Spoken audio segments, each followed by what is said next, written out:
Across Edmonton, people paused this morning to mark Remembrance Day. The service at the oldest cenotaph in Alberta honored the men and women who fought and died for our freedoms and the veterans who continue to fight their own battles. CTV's Guarin has more. Military members took their posts around the Beverly Cenotaph. Hundreds reflected on those who died for our country. Retired Major Jeff Sizo was there to honor his grandfather who fought overseas. Stories that I heard from my grandfather and whatnot, it just means a lot to me to come out and celebrate. Others, like Warrant Officer J.T. Ferris, spent the day with his children. He's grateful to share the ceremony with them and pass down the stories of those who came before. It's just that overall sensation of respect and just making sure that I can pass on that message to my children. And again, also appreciate that the sacrifices that I've taken don't go in vain, and that at the same time we can kind of remember what we're all here for.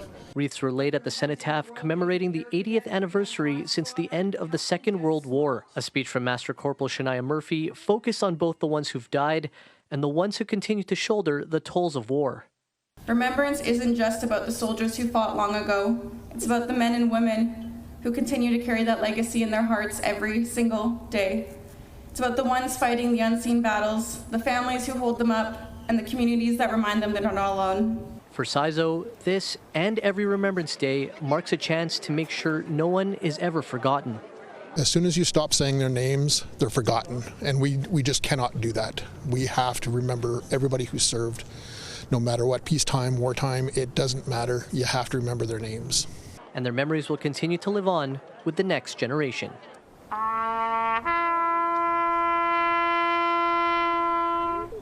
Guarin, CTV News, Edmonton. And people gathered at the Alberta Legislature today for a memorial salute.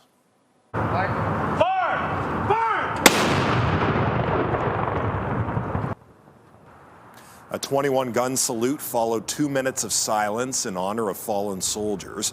People from all walks of life filled the legislature grounds to take in the ceremonial firing of blank artillery rounds.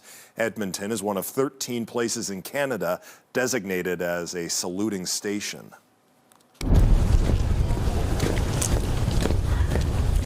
The sound of footsteps broke the silence of procession through the Calder community. People lined the streets to watch the parade from the Northwest Edmonton Senior Centre to the Cenotaph. The Community League puts on this Remembrance Day ceremony to remember the wars fought, the soldiers who died, and the ones who were forever changed by battle. Earl Turvey comes to honor his father and grandfather. They were both veterans who survived the world wars.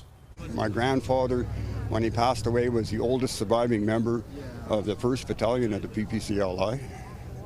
And then I just every year come here, and then after this I go and visit my father's grave, put a poppy on that, and then visit my grandfather's grave and put a poppy on his stone. Turvey says he sees more and more people out at the Calder ceremony each year.